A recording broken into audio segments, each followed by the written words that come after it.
Hello there, everybody. Welcome back to some discrete math. It's late at night, kind of. I feel weird kind of yelling, even though it's not that late. I'm in my own apartment. But anyway, the point is I have a special edition of discrete math things for you all today.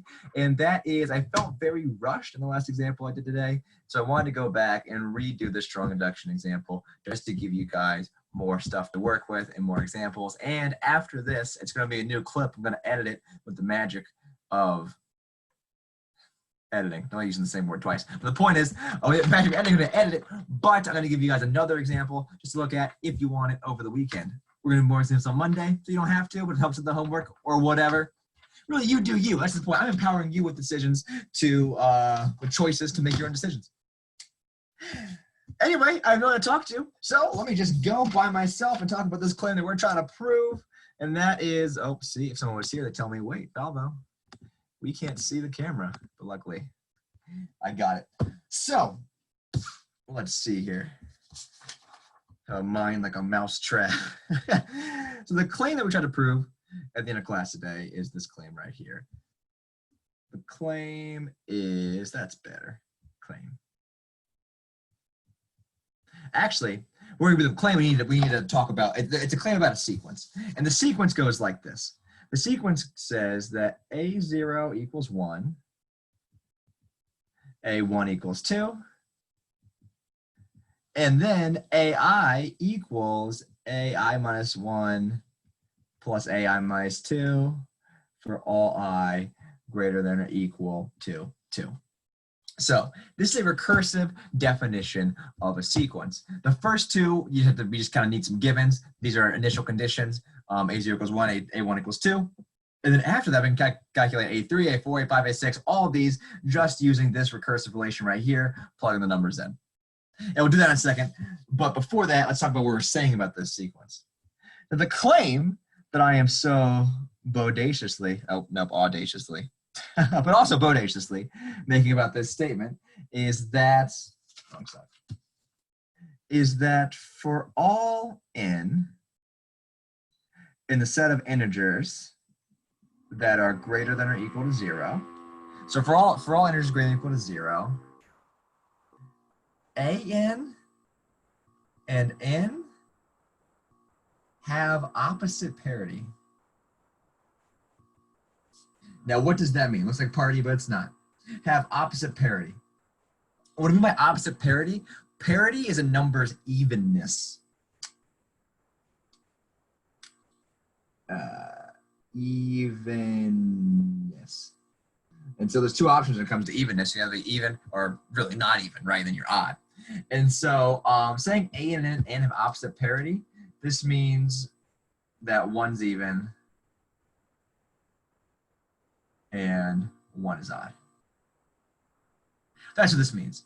So this is the claim that we're trying to prove about this sequence. We're trying to show it holds for all integers greater than 0, all infinitely many of them. Just don't forget why it's exciting. We're proving things about infinitely many things with just a few lines. There's going to be quite a few lines, but way less than infinity lines. So let's just do some examples, see if this makes any sense at all, right? So if we look at A0, that equals 1 by definition. And notice, right, that we're trying to show that an and n have opposite parity. Well, 0's even, 1's odd, opposite. A1 equals 2, also by definition. 1 is odd, 2 is even, ayo, works twice. A2, now here's the first time, 2 is where the recursive relation takes over. So to calculate A2, since 2 is greater than or equal to 2, right, you add the two previous terms. Oh my word, oh my gosh. I forgot a very important part of this. We also add I to this. There we go. Sorry about that. And we also add I to this. That's in the recursive relation. So to calculate A2, what you do is you add the two previous terms. And so the previous terms here are 1 plus 2, or 2 plus 1, if you do it in that order. And then you add the index here being 2. So 2 plus 1 is 3, plus 2 is 5. 2 is even, 5 is odd. Boom. A3. Calculate A3. Once again, once we get greater than 2, we're in the greater than equal to, we're in this recursive zone where you can keep just generating more and more and more and more terms of the sequence by looking at the 2 previous terms. We had to wait till we got to 2 to do it because notice that this recursive relation uses the 2 previous terms.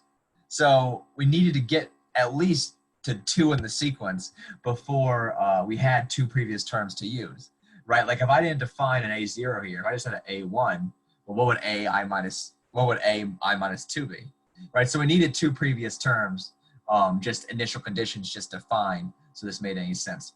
But anyway, once you get past 2, it's just recursive relation. So A3 here is going to equal the sum of the 2 previous, so it's 5 plus 2 plus the index, which is 3. 5 plus 2 is 7, plus 3 is 10. Once again, odd, even, they're opposites. So here the index and the term itself have opposite parity. I'll do one more. A4 equals sum of the 2 previous, that's 10 plus 5, plus the index, which is itself, which is 4, which is 19. Which is that weird age where I think where Timmy Turner lost his odd parents. Is Timmy Turner still relevant? I don't know.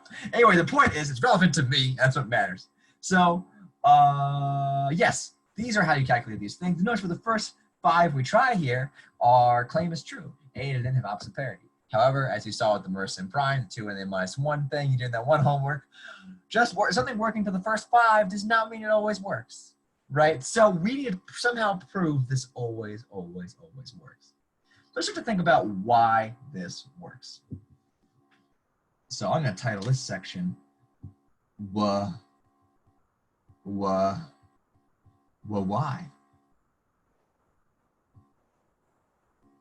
And here's the thing to think about. And that is, notice this recursive relation right here, right? AI equals AI minus 1 plus A minus 2 plus I for all I greater than or equal to 2. And here's the thing to notice. If, right, so once we get to a certain thing, like A4, right, if I is 4, if all of the previous terms satisfy this condition, let's just call this, yeah, I'll do pink, why not? Let's just call this P of I. If, or P of N, if P of I holds, so it's true,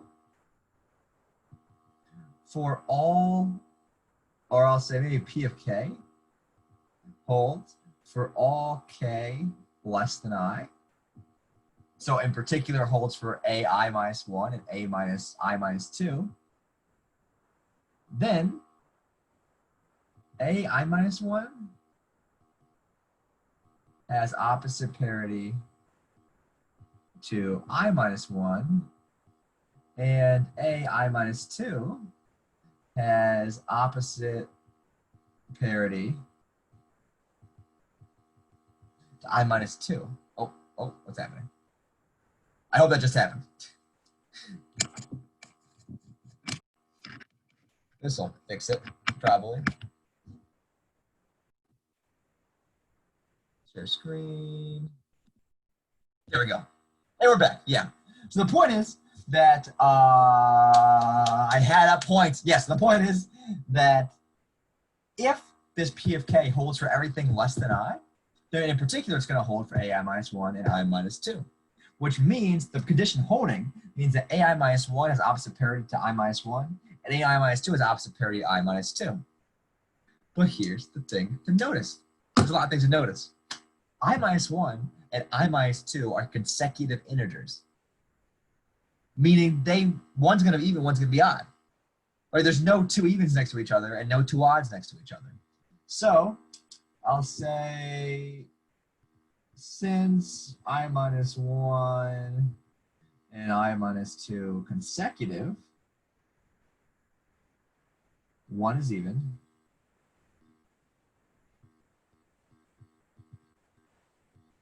and 1 is odd. That should make sense. But then notice AI minus 1 has opposite parity to I minus 1. And AI minus 2 has opposite parity to I minus 2. So like if I minus 1 is even, and I minus 2 is odd, then AI minus 1 is odd, and AI minus 2 is even. The big point is, thus, AI minus 1 and AI minus 2 also have opposite parity. The weird thing is, AI minus 1 has opposite parity to I minus 1, and AI minus 2 has opposite parity to I minus 2. So, but I minus 1 and I minus 2 have opposite parity to each other. So the point is, because these two are different, and these two are opposites of these two will also be different from each other. So, AI minus 1 and AI minus 2 have opposite parity. So what that means is, thus 1 is even, or actually, so this AI minus 1 and AI minus 2 has 1 even and 1 odd.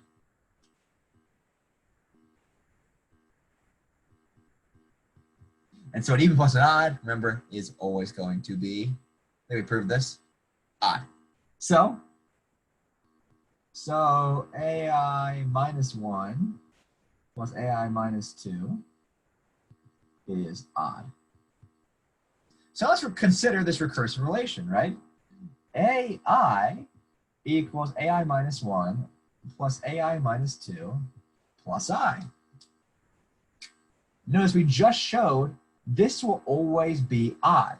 Assuming the condition holds for everything less than I, AI minus 1 plus AI minus 2 will always be odd.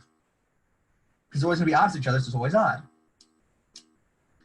And now notice that if I is even, an odd plus an even is an odd. So if I is even, AI will be odd. But if I is odd, an odd plus an odd is in fact an even. Yes. There's a fairly odd parents joke in here somewhere. I don't know. What do you get when you add two? What do you get when you combine two fairly odd parents? An even pair. I don't know. Fairly even parents? Who knows? The point is, I'll workshop that. So the point is, yes. So AI will have the opposite parity of I, because it's just I plus some odd number. That's going to make it the opposite. Even plus an odd is an odd. An odd plus an odd is an even. Hope that makes sense. And we can see that in this work here, right? Look, this is the sum of the two previous terms. It's 3, odd. Sum of the two previous terms, 7, odd. Sum of the two previous terms, 15, odd. Right? And then what we do, we add an even to this odd to get an odd. So it'll be the opposite. Here we have 3, so we add an odd to an odd to get an even, opposite. Here we have 4, we add an even to an odd to get the opposite. So that's how this always works. Or at least this works as long as the number as long as we're bigger than 2, bigger than or equal to 2. Because once you're bigger than or equal to 2, that's when this recursive formula takes over.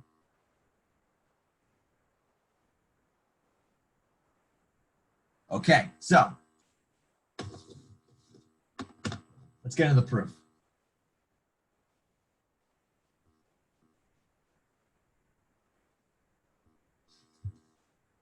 So the proof goes a little something like this. We're going to do a proof by strong induction. Why do we need strong induction? We need strong induction because, remember, our little aside proof here, right, relied upon the fact that the claim held true for AI minus 1 and AI minus 2. That P of I minus 1 and P of I minus 2 are true. And what that means is that we need more than the claim just holding in the previous case to prove the next case, right? Like if the claim holding for the previous case, or if the claim holding for n proves it holds for n plus 1, then you're good. We need more than the claim holding for just the previous case. We need it holding for the 2 previous cases, and that makes it strong induction. Whenever you need more than just one case to prove the next case, then you need strong induction. So, proof by strong induction, and now we're gonna have some base cases here. I'm gonna leave this vacant for now. and talk instead about the inductive step, and that will inform us what we need. Inductive step. So the inductive step, notice, right, that we want to show, and I'll do induction on in. I'll use an in instead of an I to keep things as confusing. So you want to show for all n integers greater than or equal to something, we'll get to that in a second, p of 0 and p of 1 all the way out to p of n imply p of n plus 1. So if you know everything less than n plus 1 is true, like the condition holds, it'll hold for n plus 1. So let's think about this, right? Our proof, well, let's just kind of start to prove it. So what we're saying here is we want to show, so i.e.,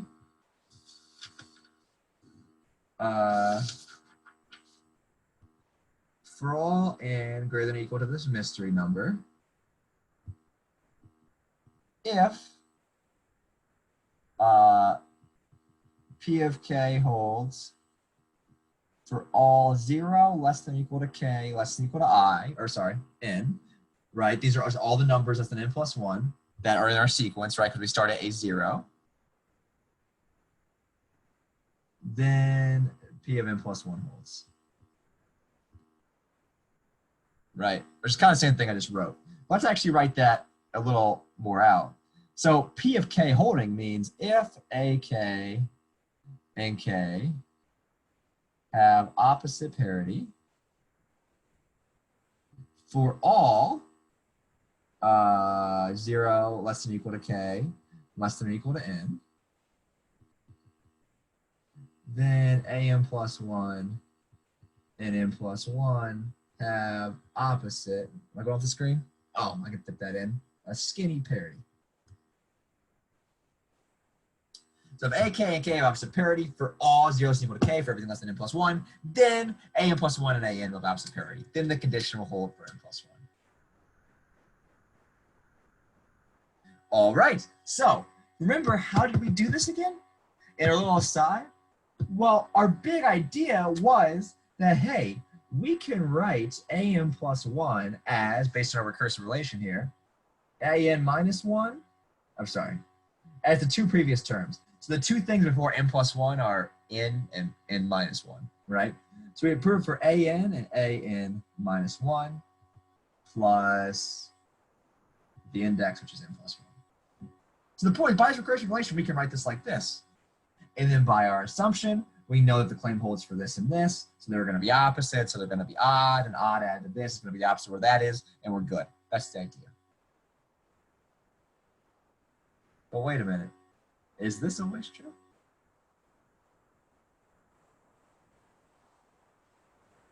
If you're at home and you yell at the TV, yes, then you are incorrect. You should try again, because the answer is actually true if you're home and you yell at the TV. True. Congratulations. You are right.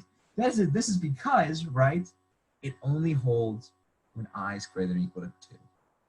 So this doesn't hold everywhere. It only holds for all I bigger, or for all, well, here we're using n plus 1 greater than or equal to 2. So in order to use this relation, we need to be damn sure that n plus 1 is bigger than or equal to 2. But if n plus 1 is bigger than or equal to 2, what's that mean? That means n is greater than or equal to 1. The point is, if you made n anything less than 1, for example, if n equaled 0, well then n plus 1 just equaled 1. And an plus 1, or a1, right, if n is 0, n plus 1 is 1. a1 we can't use the recursive relation on, it's just straight defined to be 2. And like a0 we can't use the recursive relation on, it's defined to be 1. And a negative 1 doesn't even exist in this case. So we need n to be greater than or equal to 1 so we can use the recursive relation on all this stuff. So that means our mystery number here is 2. Who bets on 2? There we go. And so what that also means then is that for the base case, we have to show everything up to that. So here we want to show p of 0, and we want to show p of 1. We'll do that in a second. I feel like we're on a roll here. Okie dokie. just get to the proof. So the proof is we're trying to prove this if-then statement. We're trying to prove that if a, k, and k have opposite parity for all these k's up to n plus 1, then a n plus 1 and n plus 1 will also have opposite parity. That's the inductive like thing. That's the chain reaction we're trying to prove. So in order to prove this if-then statement, we're just going to have to let n be any arbitrary element in the domain. So let n be any integer such that n is bigger than or equal to, I already made a mistake, 1. It should be a 1, right? It's a 1 because we wanted n plus 1 to be greater than or equal to 2, so we could figure out what a n plus 1 is based on the recursive relation. That means n itself is bigger than or equal to 1. So we want a 1 here and 1 here. So let n be any integer such that n is greater than or equal to 1. Now, let's consider a n plus 1. Now, here's exactly the reason why we want it to be greater than or equal to 1. So to consider a n plus 1, it's going to equal this recursive relation. Before we can actually use the recursive relation, we have to tell our reader why we can use it. The reason we can use it is because our index here, n plus 1, is greater than or equal to 2. Note, since n is greater than or equal to 1, n plus 1 is greater than or equal to 2, by adding 1 to both sides.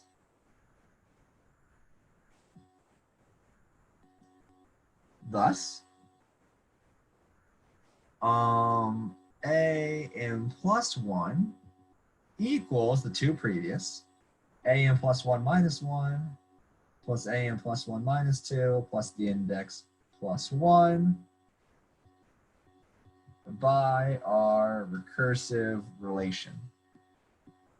Or recursive formula, whatever you want to say there.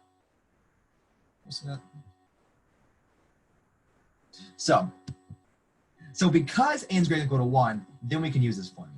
Which, by the way, I'm just going to simplify it right now. A n plus 1 minus 1. The two previous are just a n and a n minus 1. There we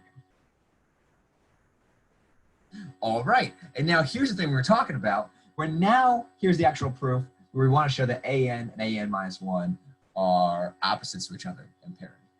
And it can go on like that. So, let us just break this into cases. I think cases would be a lot easier here. So, notice,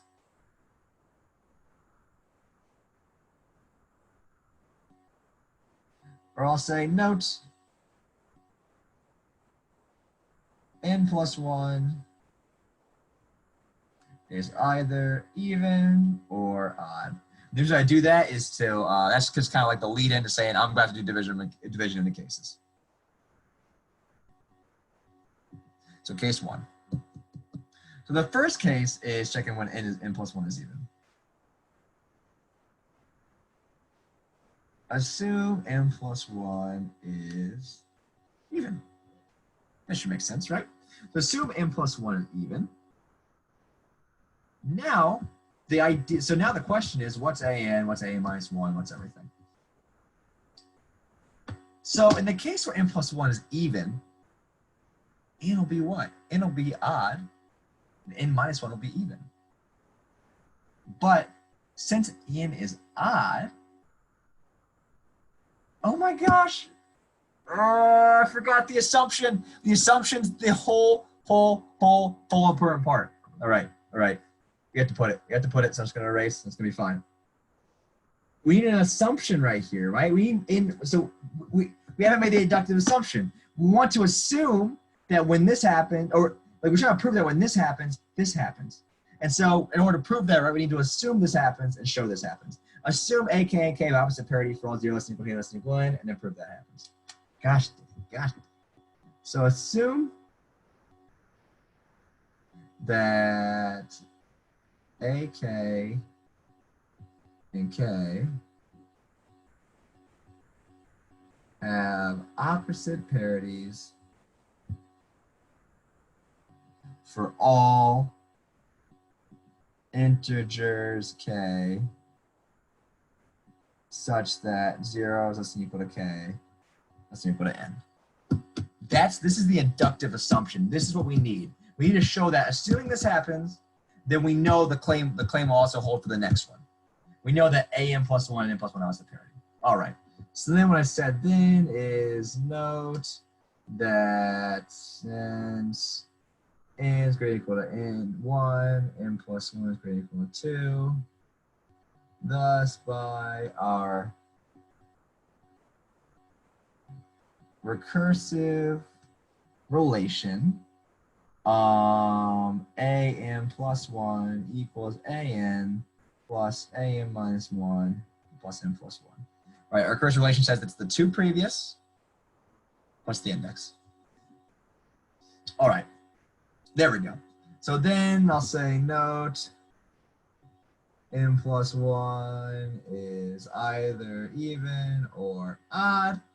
And so then we can break that into cases. So case 1, n plus 1 is even. Move on from there.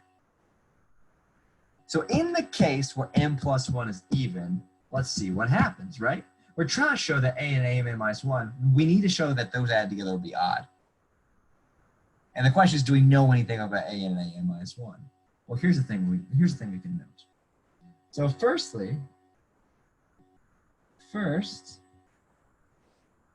notice n equals n plus 1 minus 1. And even, right, since n plus 1 is even, minus an odd, since 1 is odd.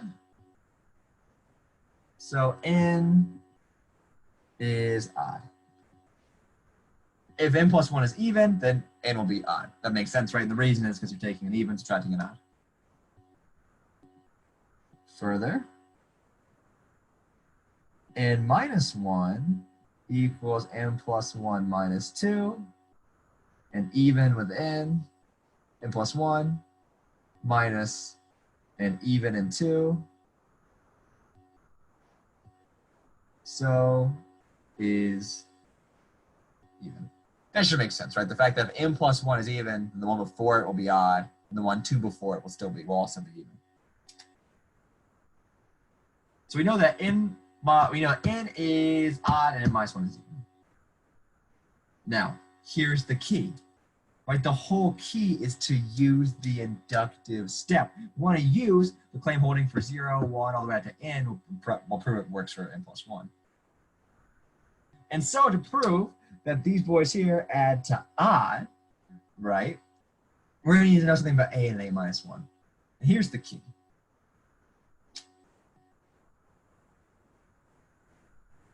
Note that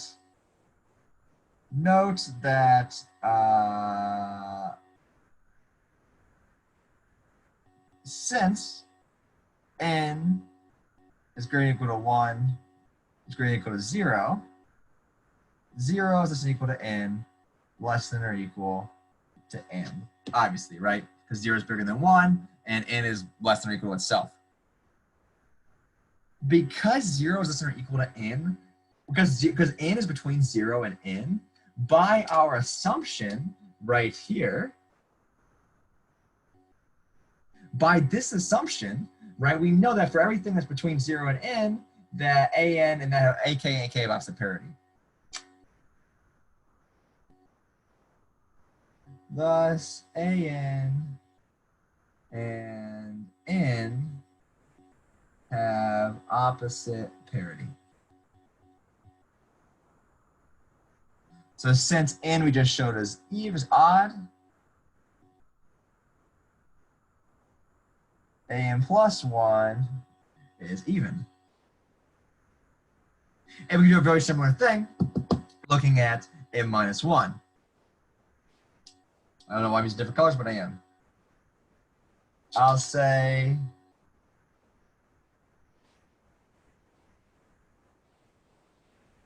note n minus 1, or I'll say note since n is greater than or equal to 1, n minus 1 is greater than or equal to 0, right? By subtracting 1 from both sides. Thus, 0 is less than or equal to n minus 1, which is less than or equal to n. So n minus 1 is also between 0 and n, guaranteed. Right? As long as n is bigger than or equal to 1, which we assume it is, 0 is less than equal to n minus 1 less than equal to n. Thus, we're in this range here where the assumption holds. So by assumption, an minus 1, n minus 1 have opposite parity. And then since n minus 1 is even, as we showed above, an minus 1 is odd. And now we're so close. We know that n minus, so now we know that an minus 1 is odd, and up here we prove that an, oh, let's just be an right here. Sorry about that. Thus an and n have opposite parity, so since an is odd, or since n is odd, an is even. So we know an is even, and we know an minus 1 is odd.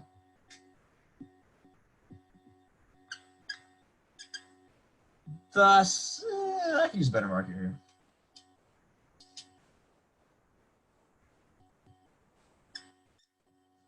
Thus, an plus 1, which equals an plus an minus 1 plus n plus 1, is an we said is even, plus an minus 1 we said is odd,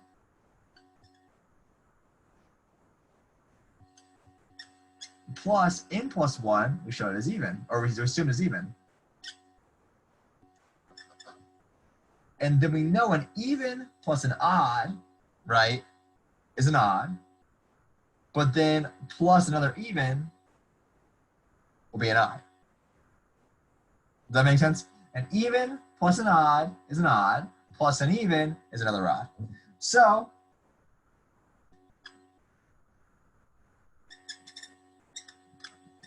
an plus 1 is odd. Thus, since n plus 1 is even, an plus 1 and n plus 1 have opposite parity. And that is that. This is the main idea right here. So we just showed, right, beyond any doubt, that if n plus 1 is even, right, then if n plus 1 is even, then an plus 1 must be odd, so n plus 1 and an plus 1 have opposite parities. And we did that using what we knew about the two previous terms, an and an minus 1, under this assumption that our claim holds for everything up to n plus 1. So if everything up to n plus 1 holds, right, then we know that an and an minus 1 are the opposite parities from n and n minus 1, so we add them together, we get an odd plus n plus 1. Anyway, the point is it works out to find out that an plus 1 and n plus 1 also have opposite parities. In the first case, n plus 1 is even. So we're also going to have another case here, and that is n plus 1 is odd, and then that's going to work out to show the exact same way, basically, that an plus 1 is even. They're going to have opposite parities once again. So then we're going to have a conclusion to this whole inductive proof, and that is, therefore, by strong induction, squeaky, by strong induction, an and n have opposite parities for all integer n greater than or equal to 0.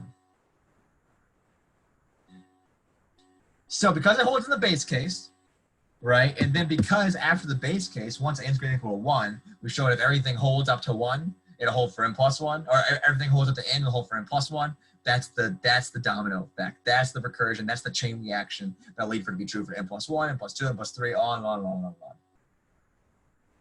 We have to show it's true somewhere, right? We have to show it's true actually for the base case, right? So we still need to show it's true for 0 and 1. I almost forgot about that, right? To be our foundation, the rest recursively builds off of. So real quick, so to show P of 0, I'll just say note